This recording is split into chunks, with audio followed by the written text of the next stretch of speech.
देखिए, तो आज अपन जो वैदिक गणित का उपसूत्र आनुरूपेण द्वारा घनफल वाला सवाल है, और ये बोर्ड परीक्षा में आ चुका है, इसलिए मैं आपको ये करवा रहा हूँ। इसके मैंने 2 प्रश्न लिए और दोनों सवालों को करने पर आपको ये बिल्कुल परफेक्ट रूप से समझ में आ जाएगा।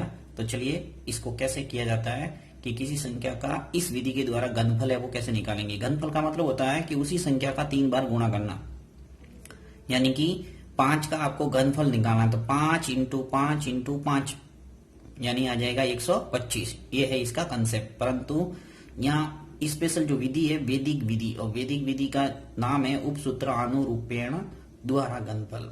तो इस विधि से करने के लिए आपको करना क्या है, प्रोसेस देखिए। सबसे पहले मैंने सवाल लिया 31, तो 31 का आपको घनफल निकालना है। तो ऐसे लिखना है 31 की घात 3 बराबर, यहाँ आपको खंड बनाने टोटल 4, फर्स्ट, सेकंड, थर्ड और फोर्थ। 4 खंड बनाने के बाद में आपको क्या करना है, यहाँ पे 2 डिजिट है, देखिए 1 और 2।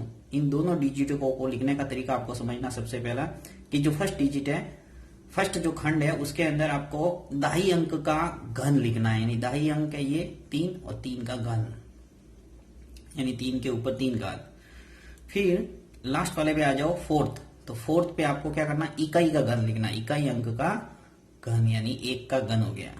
अब आपको दोनों में क्या करना, देखिए दोनों अंकों को लिख लो एक बार गुणा में, 3 इंटू 1, यहां पर भी लिख लो 3 इंटू 1। अब आपको क्या करना है, इसमें जो सेकंड वाला खंड है उसके अंदर 3 के ऊपर घात लगाना, यानी कि दाही के ऊपर वर्ग लगाना, यहाँ पे इकाई के ऊपर वर्ग लगाना है। यदि आपने ये समझ लिया, इसका मतलब ये सवाल है वो हो गया। देखिए कैसे, अब 3 के ऊपर घात 3, यानी 3 इंटू 3 इंटू 3 क्या हो जाएगा, 27। तो यहाँ आ जाएगा 27। फिर 3 की घात 2, यानी कितने हो गए, 9, और 9 का गुणा 1 से करेंगे तो क्या आएगा, 9। इसी प्रकार 3 इंटू 1 की घात 2 से करेंगे, 1 की घात 2 का मतलब क्या होता है 1, और 3 इंटू 1 करेंगे तो क्या आएगा 3, और 1 की घात कितना भी करेंगे आएगा 1। अब आपको क्या करना है, बीच में जो भी खंड दे रखे, यानी सेकंड खंड और थर्ड खंड, इनका डबल करके इनके नीचे लिखना। बाकी जो फर्स्ट और फोर्थ, इसमें कोई चेंज नहीं करना है, यानी सेकंड वाला जो खंड है इसका डबल नीचे और जोड़ दो, तो 9 का डबल कितना हुआ, 18। तो 18 को प्लस कर दो यहाँ, और इसी प्रकार 3 का डबल कितना होता है, 6, तो 6 को प्लस कर दो नीचे। फिर एक लाइन खींचो और इन सबको जोड़ो, तो देखो 1 के नीचे 1 आ जाएगा, 3 और 6 मिलके कितने हो गए, 9, 9 और 18 मिलके हो गए 27, 27 ऐसे के ऐसे। अब यहाँ ध्यान देने वाली बात है और कि आपको क्या करना है, इस लास्ट वाले खंड, यानी कि जो प्रथम खंड है, इसको छोड़ के बाकी आगे वाले जितने भी खंड है, सेकंड, थर्ड और फोर्थ, इन सभी में आपको एक एक डिजिट रखना है, यानी 1 अंक रखना है।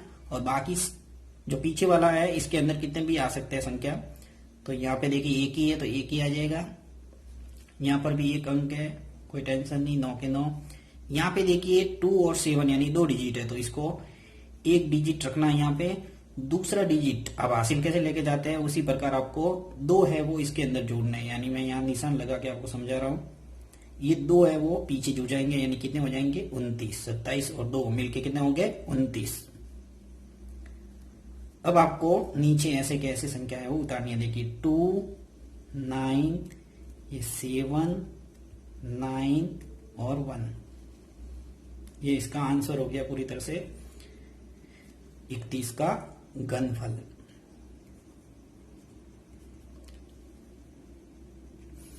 चलिए एक प्रश्न और करते हैं, 52। इसका भी अपन घनफल निकालते हैं, जिससे आपकी ये विधि है वो बिल्कुल दिमाग में बैठ जाएगी। यहाँ पे लिखा मैंने 52, इसके ऊपर घात 3, यानी कि 52 का घनफल निकालना है। तो इसके आगे मैं लिख दूंगा चारों खंड, फर्स्ट, सेकंड, थर्ड और फोर्थ। अब आपको क्या करना है, देखो लिखने का तरीका, सबसे पहले फर्स्ट और फोर्थ को लिखना है। तो फर्स्ट यानी कि ये अंक लेना है, इस वाला, इस साइड लेफ्ट हैंड साइड वाला, और फोर्थ में राइट हैंड साइड वाला। ऐसे समझ सकते हैं, इकाई अंक और दाही। तो दाही अंक का घन, फिर यहाँ पे इकाई अंक का घन, यानी कि 2 का घन। अब यहाँ पे सेकंड में और थर्ड में दोनों का गुणा करना है। यहाँ जितने भी अंक होते हैं 5 और 2 है, तो आपस में गुणा कर दो एक बार, 5 इंटू 2 और 5 इंटू 2। बाद में वर्ग लगाओ ताकि आपको अच्छे ढंग से समझ में आ जाएगा। देखिए 5 इंटू 2 लगाया तो यहाँ पे आपको 5 के ऊपर घात 2 लगाना है और यहाँ इस 2 के ऊपर घात 2 लगाना है। हमेशा ध्यान रखना है, यहाँ देखिए घात 3 है और यहाँ कितनी घात 2 लगाई है, यानी वर्ग करना है यहाँ पे और यहाँ पे घन करना है। फिर सॉल्व करते देखो 5 इंटू 5 इंटू 5 कितने हो जाएंगे 125। यहाँ 5 इंटू 5 25 और 25 का गुणा जब 2 से करेंगे तो कितना आ जाएगा 50। यहाँ पे देखिए 5 इंटू 2 की घात 4 से हो जाएगा, 2 की घात 2 कितने होते हैं 4, 5 इंटू 4 कितने हो जाएंगे 20 और 2 इंटू 2 इंटू 2 हो जाएंगे 8। अब आपको क्या करना है कि बीच में जो भी अंक आया है उसका डबल करके नीचे जोड़ना है। तो 50 का डबल कितना होता है 100, तो नीचे आपको 100 है वो ऐड करना है। इसी प्रकार 20 के डबल होते हैं 40, तो 40 इसके अंदर ऐड होगा। फिर आपको इनको जोड़ना है 8 ऐसे के ऐसे, 20 और 40 मिलके कितने हो गए 60, 50 और 100 मिलके हो गए 150 और यहाँ 125 ऐसा का ऐसा। अब यहाँ पे जैसा कि मैंने बताया था आपको क्या करना है, लास्ट वाले खंड को छोड़ के, यानी पहला जो खंड है उसको छोड़ के आगे वाले जितने भी खंड है उसमें एक एक अंक रखना है। तो यहाँ पे एक अंक ही है, ऐसा कैसा लिख लो, यहाँ पे आपको पहला डिजिट रखना है, यानी 0 रखना है और 6 को पीछे भेज दो। मैं एक एक डिजिट पीछे भेज रहा हूँ जिससे आपको समझ में आ जाएगा। आपको क्लियर होने के बाद एक साथ भी कर सकते हैं आप। तो 6 को पीछे भेजा तो क्या आ गया 156 और पीछे 125 एक बार लिख देता हूं मैं ऐसा का ऐसा।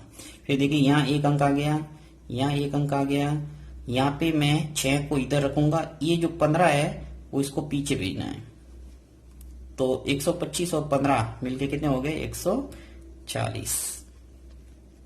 अब पीछे कितने भी डिजिट हो सकते हैं 2 3 कितने भी, तो यहाँ पे अब इसको पास पास में लिख लो सभी को। देखिए 1 4 0 6 0 और 8, ये इसका अंतिम आंसर। यानी 52 का जब घनफल निकालेंगे 52 इंटू 52 इंटू 52 करेंगे तो कितना आएगा 1,40,608। तो बहुत ही इजी मेथड है और इसको आप बोर्ड परीक्षाओं के अंदर आराम से करके आ सकते हैं।